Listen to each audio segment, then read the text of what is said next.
Buenas noches. Yo creo que los agradecimientos los dejo para el final, ¿verdad? Que es lo normal. Yo creo que lo importante ahora es que entremos directamente en el tema, ¿verdad?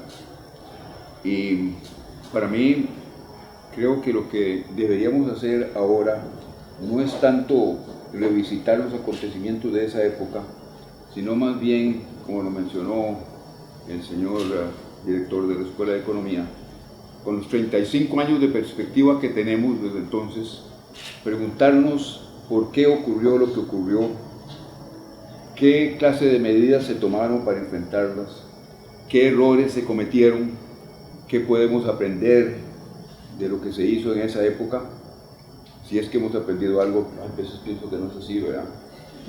Y por lo tanto yo quisiera empezar preguntándole a don Eduardo y a don Miguel Ángel cómo es que ven ellos hoy lo acontecido hace 35 años. Y en honor a los años acumulados aquí en la mesa, ¿verdad? Quisiera que fuera don Eduardo el que empezara, ¿verdad? Contándonos cómo ve él lo que sucedió en los años 70 y principios de los 80, ¿verdad? ¿Qué cree que fueron los errores que se cometieron? ¿Cuáles fueron los aciertos y los hubo, ¿verdad? Y qué se puede aprender de esa etapa tan crucial en la historia de Costa Rica. Yo creo que las nuevas generaciones posiblemente no conocen muchos de los detalles de esa época, ¿verdad? Pero sí conocen lo suficiente como para que nos podamos dirigir directamente a lo que sucedió sin necesidad de repasar algunos de los detalles que acontecieron, que desafortunadamente el país desconoce, pero la realidad es que fue efectivamente una crisis muy seria y el país corrió muchos peligros, ¿verdad? Hay que recordar, nada más como para mencionar un ejemplo de lo que aconteció, de que se nos amenazó en determinado momento, ¿verdad?, con embargar nuestras exportaciones a los Estados Unidos, ¿verdad?, y de embargar los aviones del AXA, por ejemplo, también, ¿verdad? Hubo necesidad de cerrar prácticamente todas las cuentas en dólares de las instituciones públicas en los Estados Unidos, de manera que durante algún tiempo las transacciones internacionales de Costa Rica se manejaron por intermedio de VIXA, ¿verdad?, el Banco Internacional de Costa Rica, ¿verdad?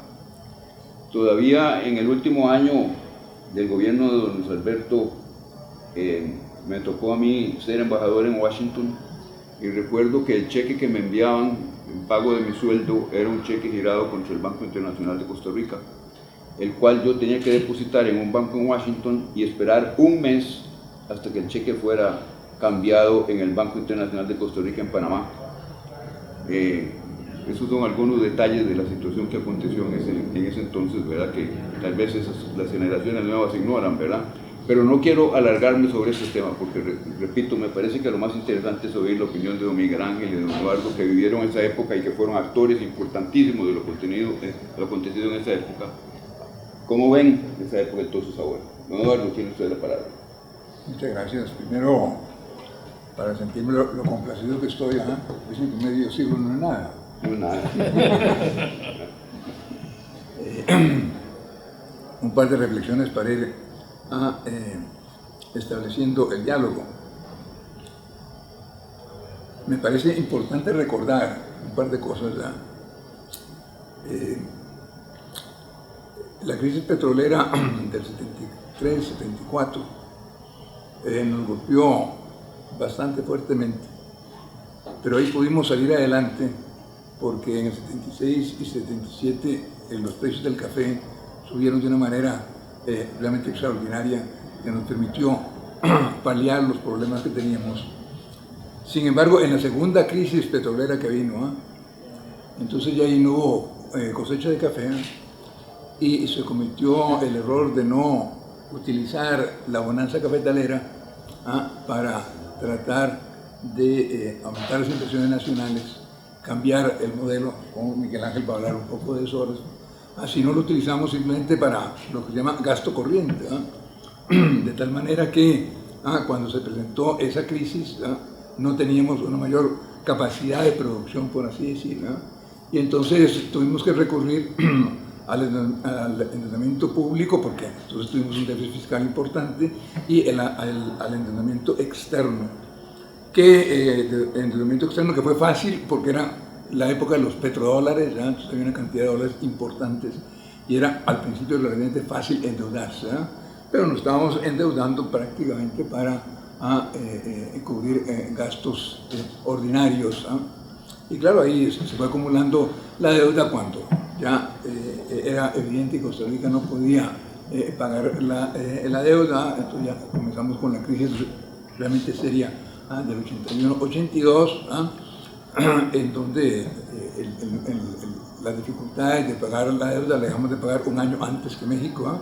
Claro, o sea, que eso golpeó directamente todo el sector externo de la economía, y de ahí en adelante todos ustedes recuerdan la devaluación del 8.60 al 40 y tanto, que equivaldría ahora a modificar el tipo de cambio del 500 al 2000 o 2400, una cosa por el estilo, para tener una cierta relación. Pero entonces ahí tenemos, me parece, un primer problema importante que tiene que ver con las finanzas públicas, de cómo no debemos entusiasmarnos cuando hay un par de años buenos de las finanzas públicas y los desperdiciamos creando gastos que después que pase la bonanza no se puedan reducir. Algo de eso tenemos en la actualidad.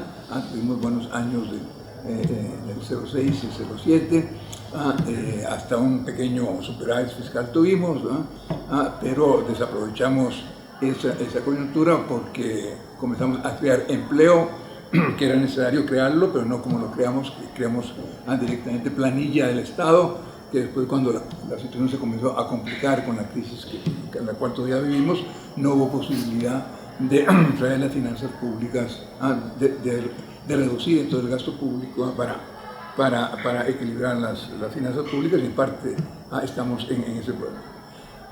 La otra lección importante es de que conforme se iban agravando la situación de Costa Rica, era evidente que había que ajustar el tipo de cambio, pero había una obsesión en esa época con el tipo de cambio fijo, 8.60, bueno, y todas las conversaciones públicas y privadas que tuvimos con el presidente, de gente que venía de afuera, de gente costarricense, no se pudo convencer a la necesidad de hacer ajustes en el tipo de cambio, y claro está, el 8.60 era totalmente imposible de aguantar en esas circunstancias. Así del día el Banco Central dice que tiene una flotación administrada, pero en la práctica estamos teniendo un tipo de cambio fijo. Allí me parece que estamos sembrando tempestades, una combinación del déficit fiscal que tenemos, que no hay perspectivas de comenzar a reducirlo. Se dice que se está comenzando a hablar sobre impuestos para que después del 16 vamos a ver qué pasa, pero la realidad que tenemos ahora es una situación fiscal sumamente comprometida, y si eso se combina ahí con un tipo de cambio que prácticamente está fijo, me parece que vamos a tener una gran dificultad. Otro punto que me parece que es importante que debemos mantener, y no quiero alargar mucho esto para no quiero monopolizar la palabra de ninguna manera, me parece que para salir de esa crisis un requisito indispensable que hubo fueron las condiciones políticas. Bueno, en gran parte en la Administración Carazo tuvimos problemas políticos, las diferentes agrupaciones políticas no se pudieron poner de acuerdo para tomar las medidas del caso. Don Rodrigo Carazo mandó 6 cartas o más a la Asamblea Legislativa pidiendo ajustes en los salarios. Esas cartas están publicadas por el Ministerio de Educación, hay un volumen donde recoge esa carta, pero no quiero sentir responsabilidades, pero el hecho concreto es de que no hubo posibilidades políticas de ponerse de acuerdo, y hubo un fracaso desde el punto de vista de la capacidad del país para salir adelante. Bueno, hoy en día me parece la misma cosa, que si no logramos tener un arreglo político, como lo tuvimos a partir del 82, don Luis Alberto Monge pudo ponerse de acuerdo con las fuerzas políticas, cuando Rafael Ángel Calderón hicieron química, bueno, y ahí se pudieron tomar decisiones políticas muy, muy importantes. Y en segundo lugar, don Luis Alberto se puso de acuerdo con los americanos, que era importante en esa época por el sandinismo, los problemas políticos que teníamos, pero entonces se dieron las condiciones políticas propicias para poder salir de la crisis, y eso me parece que es muy importante. Es un poco doloroso creer de que se requiere una crisis para tomar decisiones. Los europeos nos están enseñando otra vez la misma cosa, de que sin crisis no estarían tomando las medidas que han tenido que tomar, ¿verdad?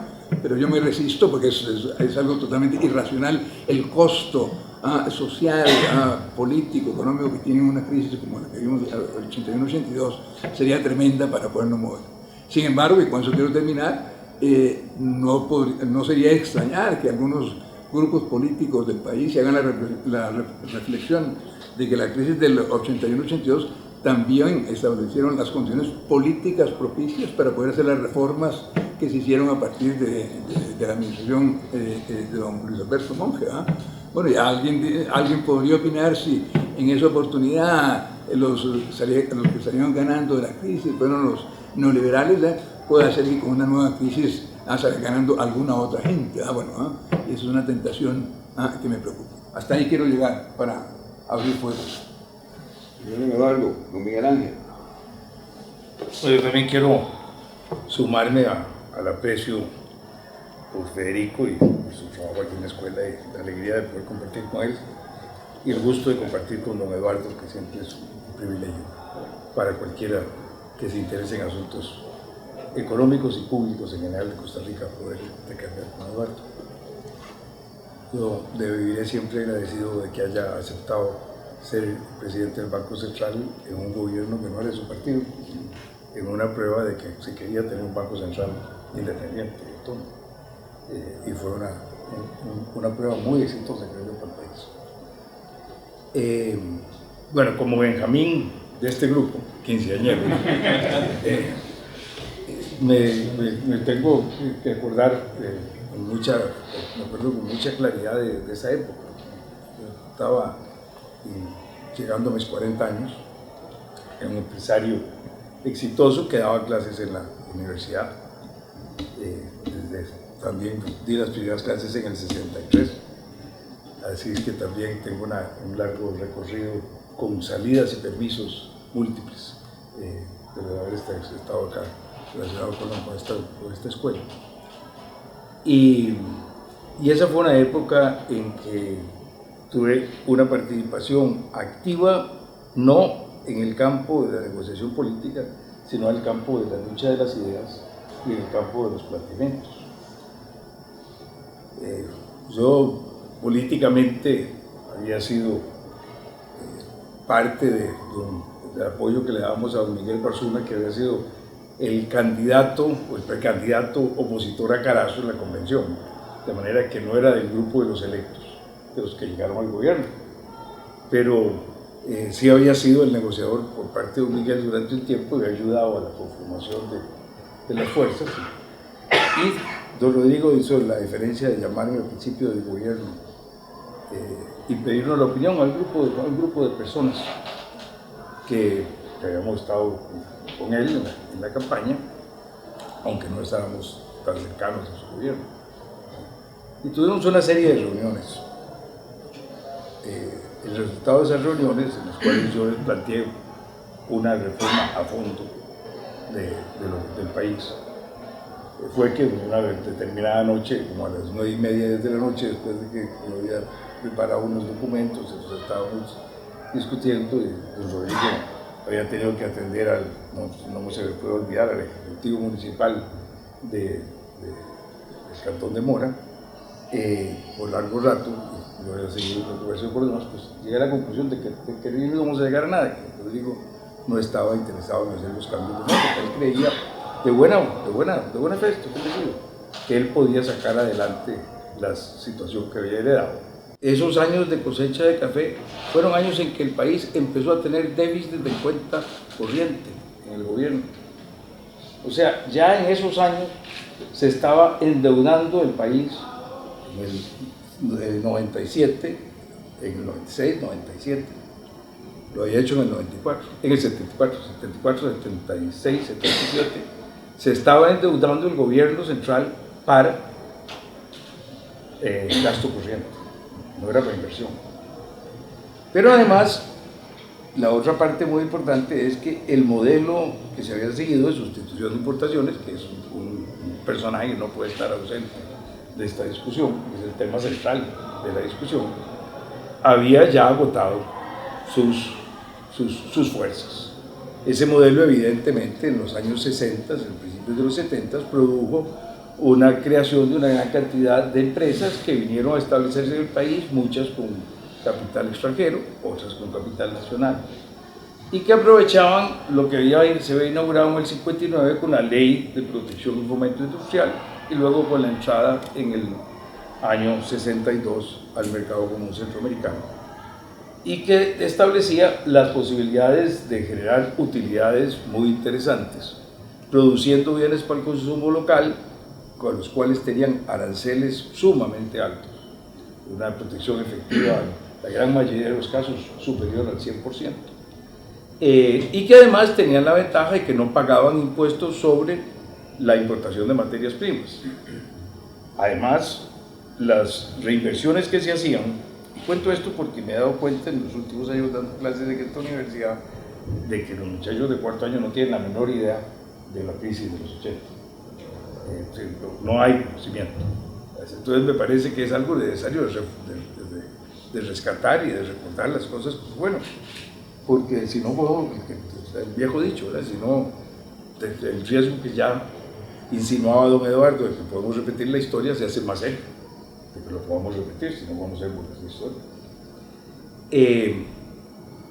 Entonces,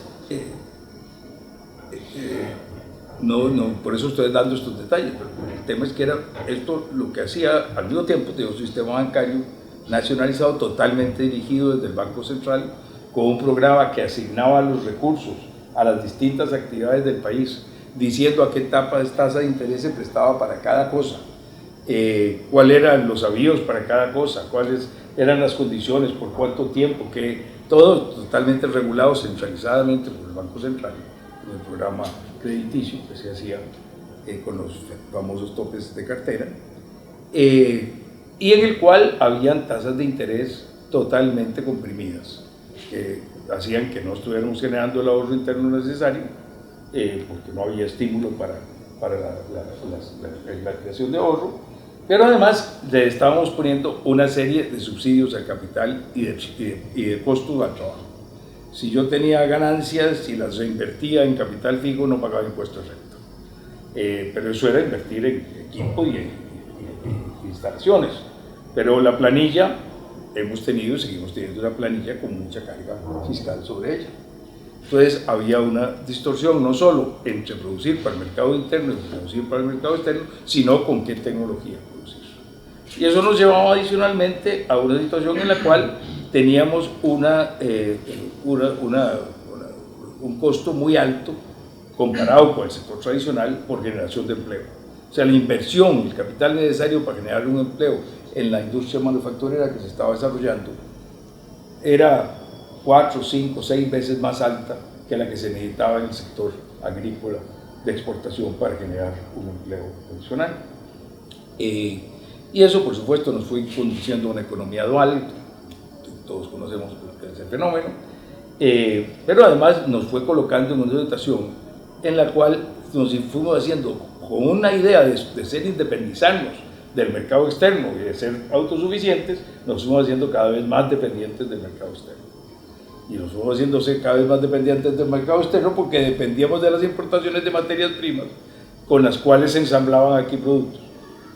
Para los que no lo sepan, que veo caras que no deben saberlo, yo no me acuerdo si fueron 4 o 6 las ensambladoras de carros que tuvimos en Costa Rica. En el mercado de Costa Rica de los años 70 habían 4 o 6, no me acuerdo bien, ensambladoras de carros. Desarmar el carro en Detroit o en Japón y ponerlo en una caja hacía que la materia prima importada era más cara que el carro ensamblado. Pero el negocio de traerlo desarmado, no pagar impuestos y venderlo con impuestos, compitiendo con el mercado internacional, que los que si venían de fuera armados y pagaban impuestos, pues era un negocio que hacía rentable producir unos pocos carros en unas plantas, en unos talleres. De manera que a esos extremos de absurdo llegamos. Pero esos absurdos se fueron generalizando en otra cosa muy importante, y es que el modelo fue perdiendo eficiencia, fue perdiendo forma, fue perdiendo fortaleza. Y había varias preocupaciones: la preocupación del empleo, la preocupación de la balanza de pagos, cómo enfrentar aquellas importaciones y aquella situación que teníamos cuando no se estaba estimulando el sector exportador, y los problemas que surgían con el propio sector financiero, con tasas de interés subsidiadas, concentradas en unas pocas manos. Era mucho más alta la concentración del crédito en la banca estatizada que la concentración de la tierra o del ingreso en el país, con todas las estimaciones que de tiempo se hicieron. Entonces, el tema que hacíamos es que esto nos estaba haciendo distorsionar totalmente la dirección de nuestros recursos. ¿Eso cómo se trató de enfrentar? Una primera cosa evidente fue el proteccionismo agrícola, que inmediatamente surgió para el mercado interno. No podíamos hacer proteccionismo para el mercado exportador, pero sí para el mercado interno. Entonces empezamos a que se les pagaba más alto los granos a los productores nacionales que el precio internacional y se vendían más barato a los consumidores. Entonces había un precio fijado para los productores, un precio más bajo para los consumidores, el Consejo Nacional de Producción compraba y vendía, perdía y la cuenta le quedaba al Banco Central que le prestaba la plata. Entonces ahí de nuevo otra fuente inmensa de creación de una enorme distorsión para tratar de paliar esa situación que se tenía de que se veía que el sector agrícola no funcionaba. Y la otra cosa fue, costaba mucho crear empleo, pues el Estado va a tener que crear más empleos. Entonces el aumento en la planilla estatal, que en los 60s era el empleo público, tengo los datos aquí, pero si mal no me acuerdo, me acuerdo que en los 50 era como el 6% de la planilla total la que era del sector público. En los 50 a principios de los 60 creo que andaba como en el 8 o el 9, y ya en los 70 estábamos en el 20%, 19.7 para decirlo exactamente. Entonces el Estado se fue convirtiendo en el empleador de últimos recursos para resolver el problema del empleo.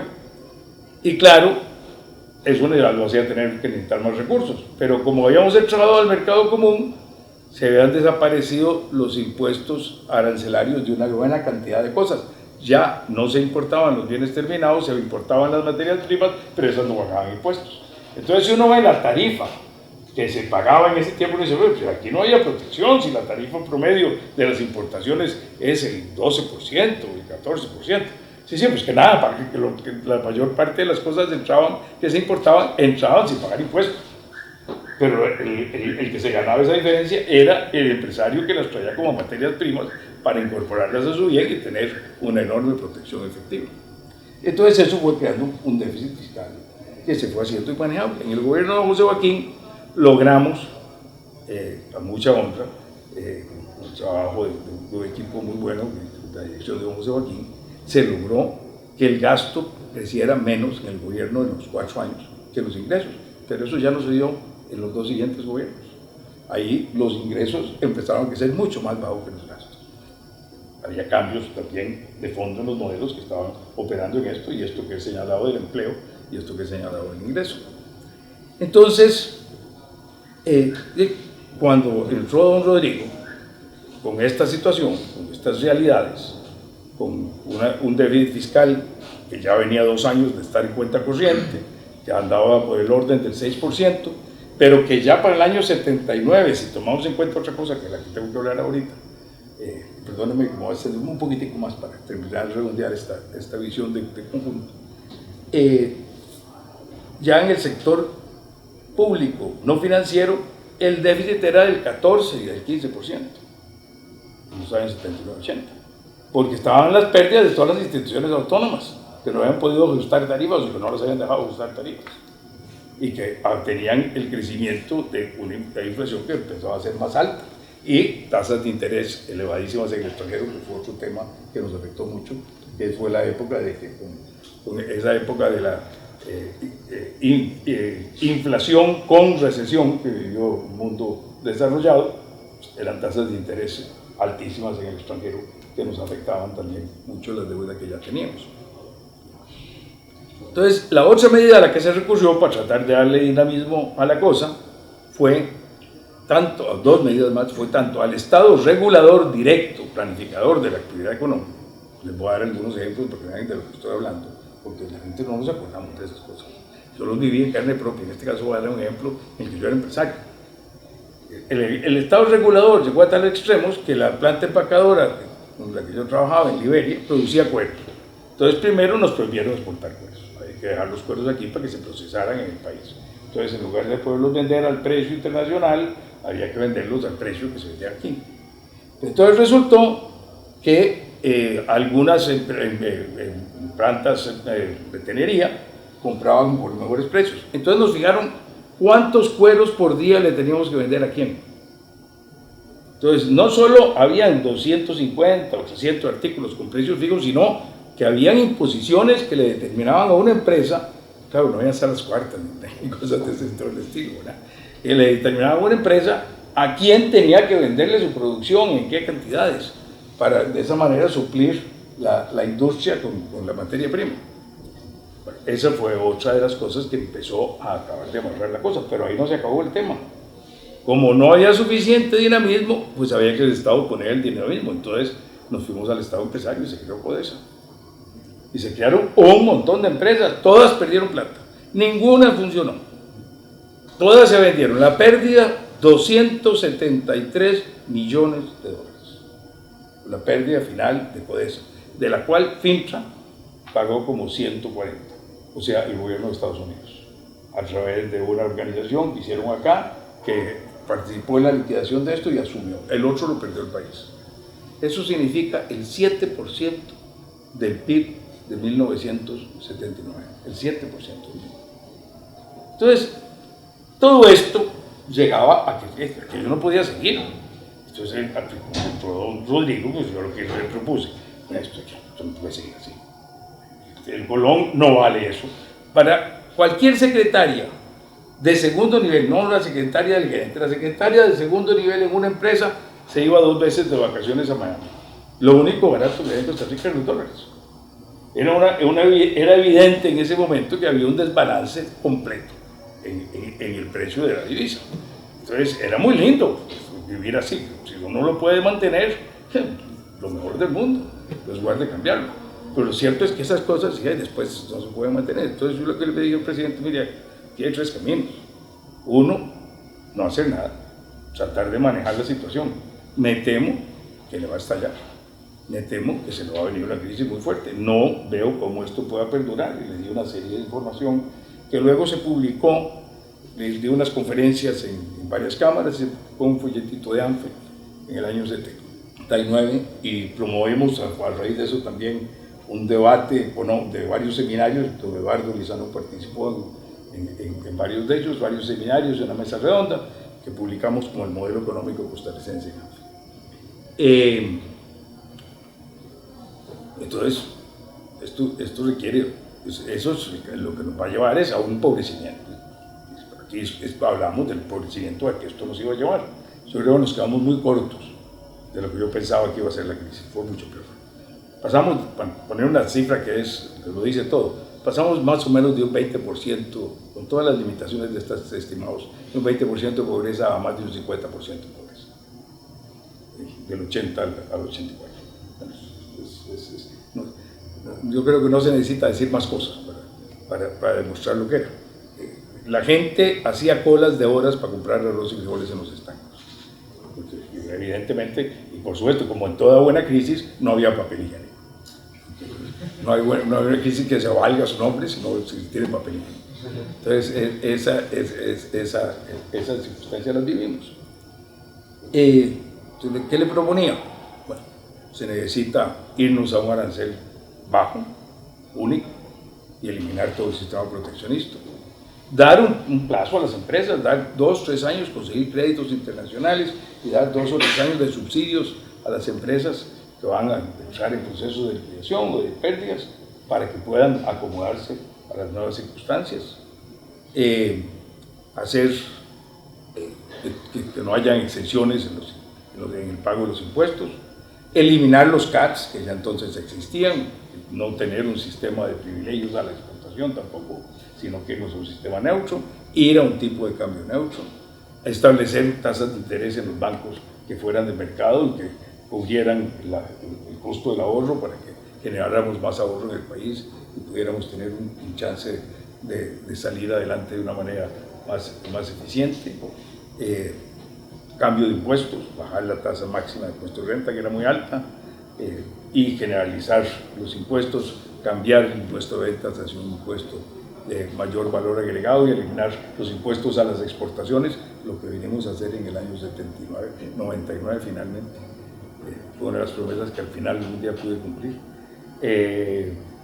Eliminar los impuestos a las exportaciones, que eran absolutamente sin sentido en las circunstancias que teníamos, y tratar de buscar un sistema financiero mucho más profundo y que fuera mucho más de mercado, mucho más orientado hacia el mercado. Bueno, don Rodrigo consideró que ese era un plan demasiado fuerte, que no se podía llevar a cabo. Nunca me lo digo así, pero yo supongo que eso era el motivo por qué no tuvo interés en el tema, pero además él estaba convencido de que él sacaba adelante el país, que todo se trataba de con buena voluntad, uno saca adelante las cosas, cosa que me preocupa muchísimo, es que de que se trata de liderazgo y de buena voluntad para resolver los problemas públicos. Cada vez que oigo eso se me para el pelo, y todavía me queda, por ser el Benjamín de la mesa.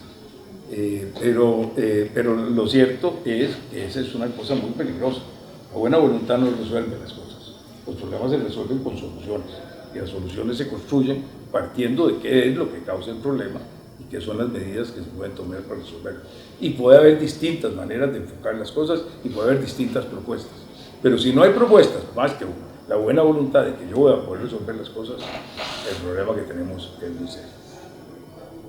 Tenemos hoy una condición muchísimo mejor que en el 80. Hoy tenemos 7.000 y pico y sigue comprando reservas del Banco Central, 7.000 y pico de millones de dólares de reservas. En aquel tiempo las reservas eran negativas, ya al principio del gobierno de Rodrigo. Déjame hacerte una pregunta específica. Ya al final del gobierno de Daniel Ludeber efectivamente se vislumbraba una difícil situación, ¿verdad? Muy difícil. Hubo un informe, ¿te acordás? Que no me acuerdo el nombre de ese informe, que preparó un experto internacional y que lo había pedido el gobierno, ¿verdad? Pero se le entregó una copia a don Rodrigo antes de las elecciones, ¿verdad? De manera que don Rodrigo estaba perfectamente enterado de lo que se venía, ¿verdad? El informe por Noyo. Creo que alguien del fondo. Sí, alguien así. Creo que era alguien así. Todo el mundo esperaba que saliendo del estadio después de juramentarse como presidente, don Rodrigo iba a devaluar. Claro. ¿Por qué? Porque él se creyó que él podía manejar las cosas. Bueno, entonces vamos a ver. Yo estuve participando en reuniones durante 3, 4, 5 meses. La última reunión que estuve, salió don Hernán Sáenz, un magnífico decano de esta facultad, un muy buen economista, y me salió a acompañar a la salida de Casa Presidencial. ¿Vos te acuerdas de Casa Presidencial? La vieja, el salón de la oficina del presidente estaba abajo y había que subir unas graditas para subir una puerta, y de uno salía, pasaba la secretaria y salía. Él salió, todo ese camino conmigo, pidiéndome que me quedara, que íbamos a convencer al presidente de las cosas que había que hacer, que eso que yo decía lo que había que hacer y que íbamos a convencer al presidente. Y yo le dije, mira Hernán, yo te quiero mucho, sos mi amigo de muchos años, yo te voy a dar un consejo de amigo, no volvás a entrar, fíjate que fuera conmigo, renuncia ya, te vas a hundir. Hernán siempre me recuerda y me dice que yo fui adivino, después del gobierno se tuvo que ir a vivir al extranjero, por la pérdida de prestigio que tuvo en el país, de haber sido ministro del gobierno, y perdimos un gran economista en el país. Y se le recomendaban una serie de cosas, ninguna de las cuales puso en práctica, ninguna. Yo participé porque yo asesoraba a la fracción del Partido de Liberación Nacional en la Asamblea Legislativa, y la fracción me pidió que yo lo representara en la Casa Presidencial en estas reuniones, ¿verdad? Las personas son importantes. Las personas son son las que toman las decisiones. Las personas son muy importantes. Bueno, Eduardo era director de la escuela o de la facultad, no me acuerdo. Pero me acuerdo que aquí se reunió con el presidente. Ahí abajo nos reunimos varias veces, ¿verdad? Sí, varias veces. Bueno, y esto fue ya mucho más avanzado el proceso. Y él estaba muy tranquilo, porque como exalumno aquí, él venía con relativo cariño aquí a este edificio, y nos escuchaba, y siempre muy atento y simpático y todo, pero él creyó que él se podía mantener en una ola del endeudamiento externo, y que base en endeudamiento externo iba a salir adelante cuando las tasas de interés subieron mucho, y cuando ya los acreedores consideraron que Costa Rica ya no era, Sí. entonces se acabó el oxígeno para el paciente. A mí Hernán me dijo eso en su oficina. Al final de los primeros meses de gobierno de Rodrigo Carazo, nosotros terminamos los 4 años endeudándonos en el exterior, salimos bien. Sí. Pero no, el último año ya le falló la cosa. Y posiblemente si en las condiciones internacionales no se hubieran modificado, a lo mejor. Como ahora a lo mejor llegan al 18. Yo creo que las condiciones ahora son mucho más probables de llegar al 18. Bueno, no, las condiciones de ahora y las del 78, a mi modo de ver, son incomparablemente mejores las de ahora. La situación de reservas que tiene el país es distinta. Es un tipo de cambio flexible. Déjame hacerte una pregunta. Unas tasas de interés mucho más de mercado, porque no sean totalmente mercado. Pero las gentes, Miguel, las gentes que están ahora comparadas con las de entonces, hemos aprendido algo. Esas gentes irán a cometer los errores que se cometieron en el 78 y 82. Muy posiblemente. Yo me temo que sí, exactamente. Muy posiblemente. Exactamente. Pero la única diferencia que tengo en ese pronóstico es que yo creo que ahora sí aguanta. ¿Se aguanta? Sí, se aguanta. Ahora Sí aguanta. El país aguanta de aquí al 98, creo yo. Sí, las tasas de interés internacionales, la diferencia de tasas de interés internacionales, el nivel de endeudamiento del país, el nivel de reservas del país, el tener tipos de cambio flexibles, el tener un sistema financiero mucho más profundo, mucho más abierto, mucho menos dirigido, con tasas de interés mucho más flexibles que las que teníamos entonces. Todo eso le ha dado una capacidad de aguante. ¿Que sea bueno eso? No, por supuesto que no, nadie me malinterprete. Lo lógico es resolver las cosas cuando uno está bien. Si uno no se espera a hacerse una operación de apendicitis, aunque el apéndice esté roto, porque entonces la situación es muy seria, con el costo mucho mayor y con la pérdida de salud, de condiciones de vida va a ser mucho más grande, va a ser terrible. Sí, lo lógico es hacer las cosas ahora, eso es lo lógico. Lo único que yo estoy diciendo es que en mi apreciación con dedómetro, el país tiene hoy día una capacidad de aguante que no tenía en el 78. Pero sí, aquí la discusión es si la cuerda nos da para el 18 o no. No, y el problema no es ese, el problema peor es si se da la cuerda para el 18, las condiciones políticas que se generen con un proceso en el cual vamos a tener nadadito de perro, como decís vos, pero de perro renco. Y más que renco, ¿cómo se llama? Manco. El perro manco. Entonces, ese nadadito de perro manco va a hacer que la condición social y política del 18 sea tan complicada que a lo mejor las fuerzas que lleguen en ese momento, las soluciones que se puedan tomar, puedan ser soluciones que nos hundan más, ¿no? En lugar de ser soluciones que nos resuelvan el problema. Eso es una cosa muy seria. Yo no preveo nada bueno de posponer la toma de la decisión. Pero lo que preveo es que sí se podría teóricamente llegar. Sí, claro. Sí, porque, vamos a ver, para los diputados de todas las fracciones, ¿verdad? El costo político en el corto plazo de tener que poner impuestos, de rebajar gastos, ¿verdad? Son mucho más elevados que el costo político de autorizar al gobierno que se endeuda en $2.000 millones al año. Sí, por supuesto. Claro, el costo político de poner impuestos ahora y de recortar gasto público son mucho menores que los costos políticos de que haya una crisis. Si se les va de la mano. Entonces, ¿visto? Hoy. Y yo me da la impresión de que tanto en el gobierno como en la oposición van a querer hacer el mínimo minimorum, o sea que no se van a remangar la camisa para resolver el problema. Y vos has estado, Federico, en eso muchas veces, directamente. El tema del gasto. El tema del gasto es un tema sumamente complicado, pero el tema del gasto del gobierno es exactamente igual, no es ni nada distinto que el tema del gasto de la familia, o el tema de gasto de una empresa, o el tema de gasto del Departamento de Economía. Uno siempre tiene un montón de cosas que querría hacer y la plata no le alcanza. y uno siempre tiene que seleccionar qué va a hacer. Y esa selección tiene que ver entre el gasto de hoy y el gasto del futuro también.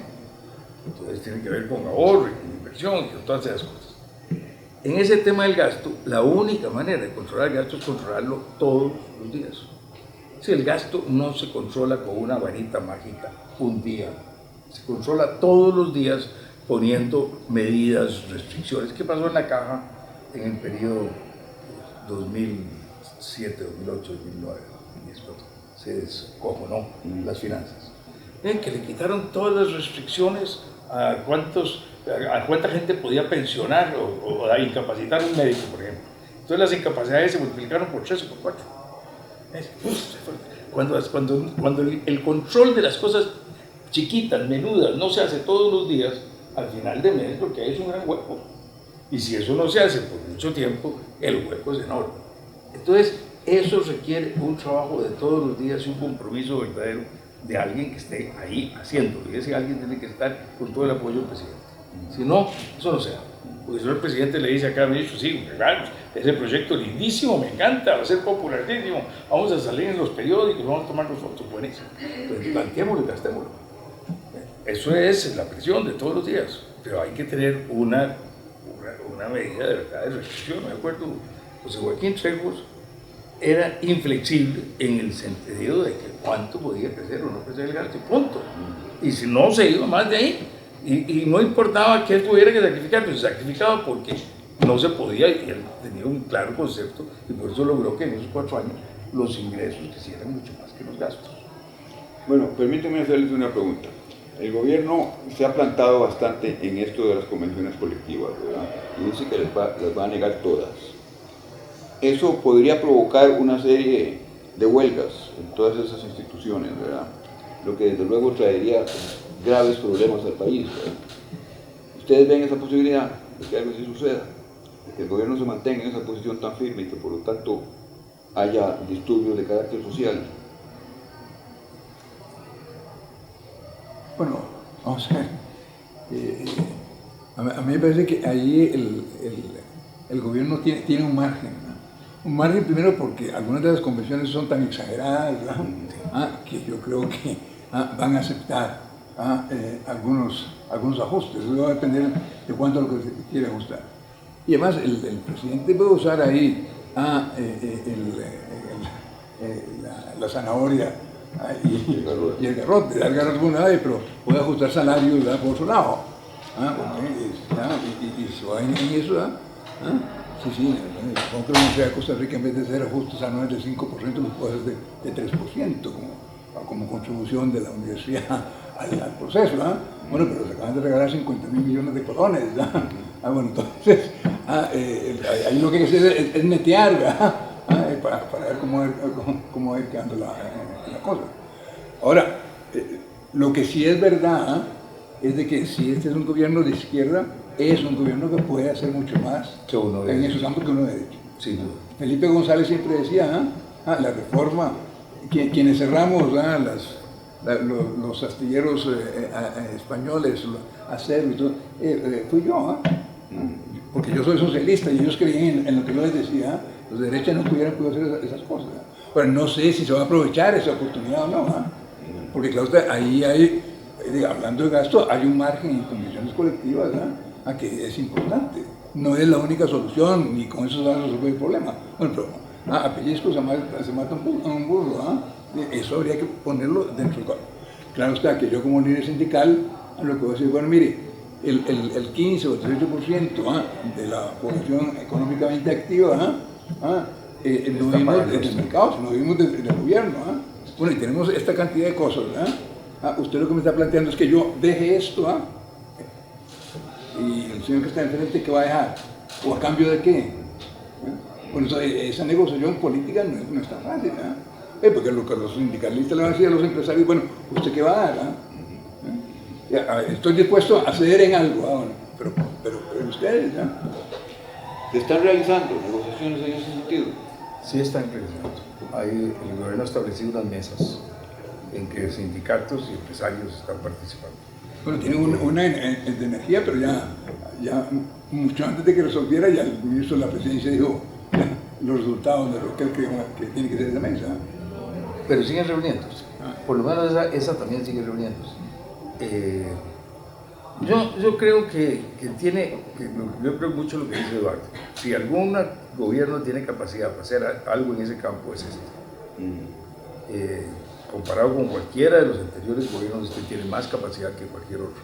El presidente llegó con un apoyo muy masivo que todavía se mantiene muy fuerte, a pesar de que ha disminuido, sigue siendo un apoyo masivo muy fuerte a él, político. Y yo creo que en la huelga de Limón, de los muelles, demostró una capacidad de maniobra y de acción que ningún otro gobierno ha tenido. En el caso mío, cuando hubo huelgas en los muelles y eso, nunca pudimos ponerlos a trabajar tan eficientemente y tan rápido durante la huelga.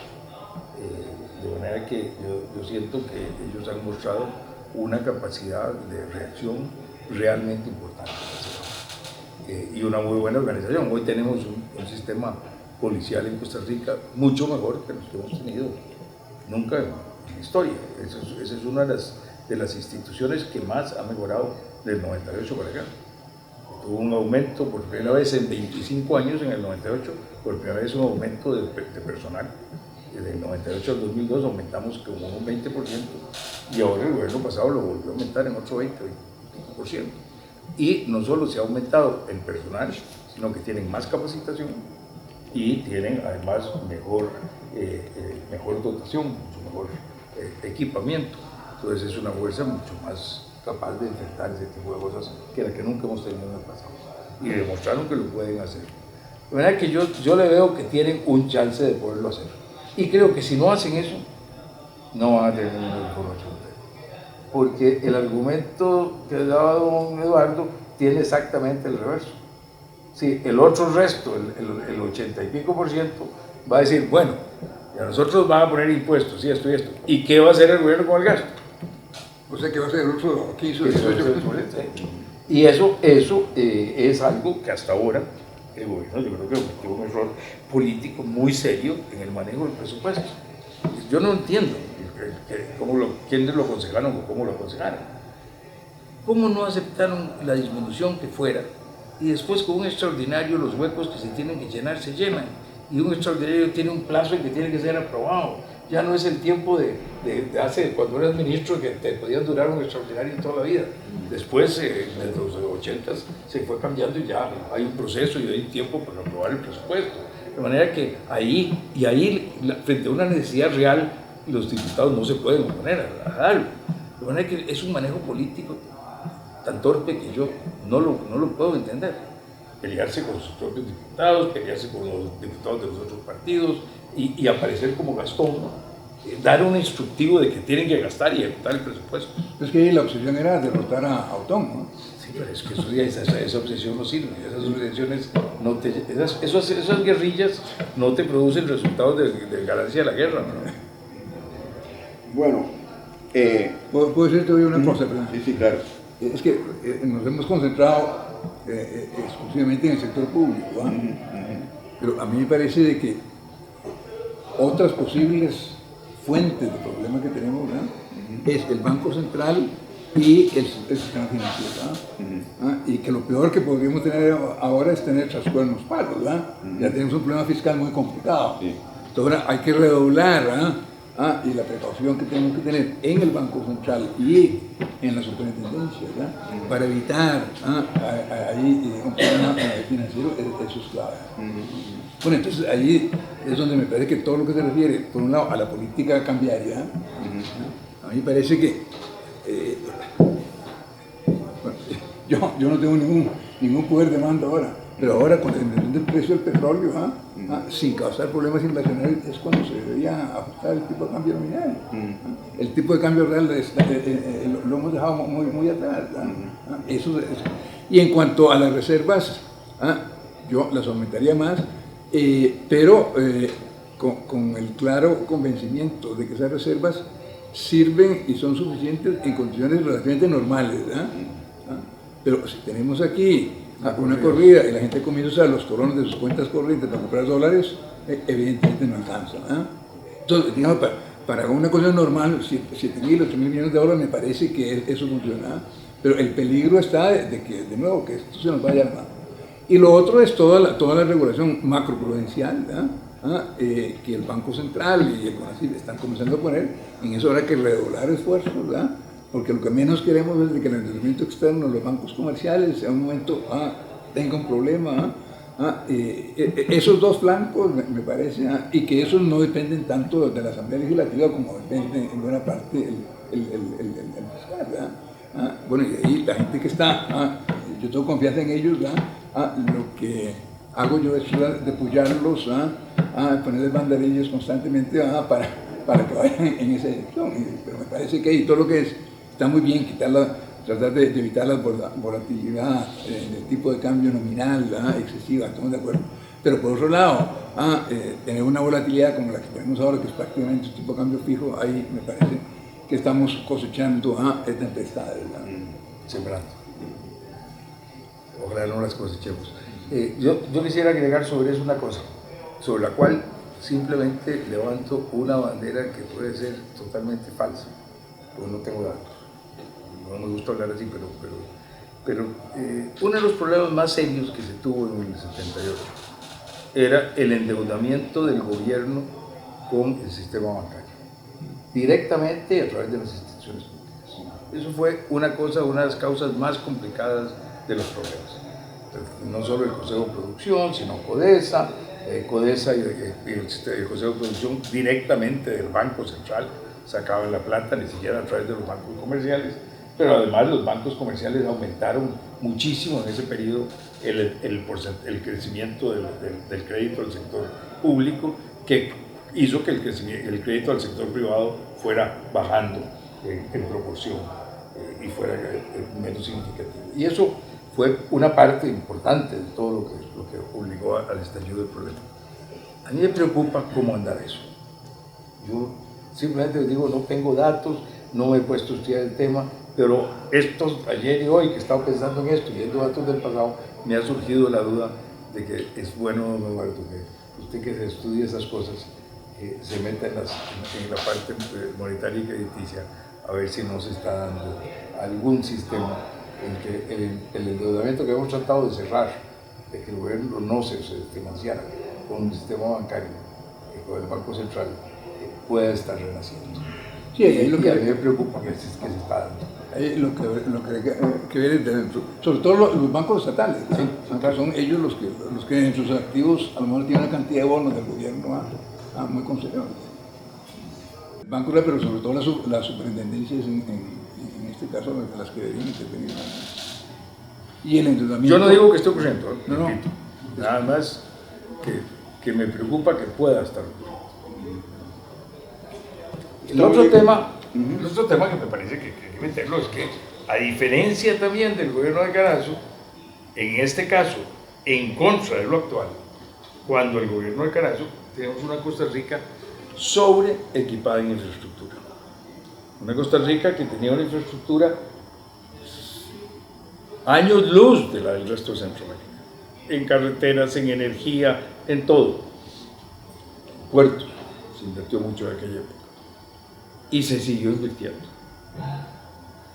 Hoy tenemos todo lo contrario. Hoy tenemos una economía con una infraestructura lamentable.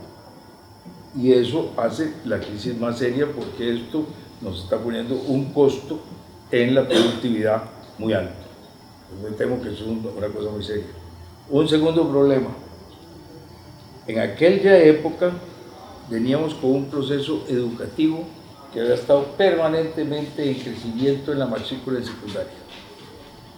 Esa crisis, una de las cosas peores que nos provocó fue la disminución del gasto en educación y en salud y la forma como se hizo. Porque, como lo denunció don Telmo allá en el 89-90, se redujo la plata para la educación de los pobres y la plata para la salud de los pobres. Pero se le aumentó a la Universidad de Costa Rica y se le aumentó a la caja en lo que era para cirugías de altos vuelos y demás, pero se le quitó al Ministerio de Salud, que en ese tiempo tenía las unidades de salud que atendía a la población pobre en todo el país, a ese se le quitó toda la plata. Y fue una cosa terrible. Y pasamos de tener un 60% de escolaridad bruta en secundaria a un 45%, del 80 al 86, 87. Luego al final de la década estaba en un 49%. Perdimos una generación, eso no se recuperó hasta el 98. Perdimos de educar una cuarta parte de la gente que estamos educando. Eso es parte del problema de la desigualdad que vivimos. Bueno, que andan deambulando en el mercado laboral, Sí, claro, aunque haya demanda no se puede emplear. Ahí están. Entonces le empujamos al mercado laboral un montón de gente sin la calificación que antes tenía. Nuestro y extranjero. Y trajimos los extranjeros. Eso te iba a decir. ¿Cómo nos va a extrañar que haya aumentado la desigualdad? Es decir, y al mismo tiempo, en la demanda de mano de obra, es demanda de mano de obra por gente calificada. Y en el mundo entero esto está causando un caso de complementariedad de los factores que hace que aumente el ingreso de los que tienen más educación. Entonces, el tema es que eso tendría que darnos este resultado, ¿no? Pero además, en esa época teníamos una tía rica, $1.000.000 al día. La idea que en la parte peor de la crisis, pasadita la crisis del 83, algo así, nos regalaba el 4% del PIB cada año. Ya esa fuente de financiamiento desapareció y no se va a restablecer. No veo al gobierno americano respondiendo ni siquiera a un gobierno extremista en Nicaragua, ¿verdad? Como la geopolítica de aquella época. Estamos acercándonos al tiempo que habíamos dispuesto para esta mesa redonda, pero no quisiera yo terminarla sin hacerles una pregunta. Estamos enfrentando evidentemente un problema bastante parecido al de los 70s y 80s, ¿verdad? Los finales de los 70s y de los 80s, con sus diferencias, desde luego, pero parecidos. Y por tener que encontrarle solución a ese problema, otros problemas tal vez más profundos y estructurales están siendo dejados de lado, ¿verdad? Problemas de los que se ha hablado durante un largo periodo de años, ¿verdad? Por ejemplo, que él dijera, cambiar el sistema electoral, ¿verdad? Mejorar más profundamente el sistema educativo, entrar a los problemas del Poder Judicial y ese tipo de cosas. Ya para terminar nada más, ¿cómo lo ven ustedes eso? Sí, en el sentido de que tenemos ese tipo de problemas. Y alguien decía que este país ha sido diagnosticado exhaustivamente. Entonces da la impresión de que muchos de esos campos no es tanto qué hacer como en cómo hacerlo. Y ahí los notables dejaron una serie de recomendaciones. No ha caminado una. No ha caminado una. Bueno, y por lo menos una debería ser válida todo lo que plantearon. Sí, parece que ahí no hay, no sé si voluntad o posibilidad de echar a andar. Pero claro que hay una serie de problemas políticos importantes, sobre todo dado el fraccionamiento de la Asamblea Legislativa, y posiblemente habría que ir al rol. Miguel Ángel había planteado algunas cosas, tal vez hay que modificarlas ahora, etc. Pero los diputados deberían ser más responsables ante el peligro de una elección anticipada, de que puedan perder sus puestos, etc. Y el gobierno tiene que cuidarse porque le puedan dar un voto de censura en la Asamblea y cambiar. Bueno, habría que comenzar a pensar en esas cosas, y hay mucha gente que ha pensado en ellas, pero dan la impresión de que no se mueven, ¿verdad? Sí, nos pasa como las carreteras que duraron 50 años construyéndolas, ¿verdad? Y aún, pero así no era antes. Como que es característica de cosas. No, así no era antes. En muchos tiempos. Quiero decir, si vos revisás cómo era en Costa Rica, finales del siglo XIX, y vos ves lo que hicieron los costarricenses en el siglo XIX, tenemos que quitarnos el sombrero. De la colonia más pobre, más atrasada, más aislada, con menos desarrollo económico, estábamos en educación, en expectativa de vida, educación literal, no se llama alfabetismo, estamos hablando de esa época, alfabetismo, estamos hablando de expectativa de vida, estamos hablando de niveles de ingreso parecidos al Cono Sur. que eran zonas desarrolladas casi.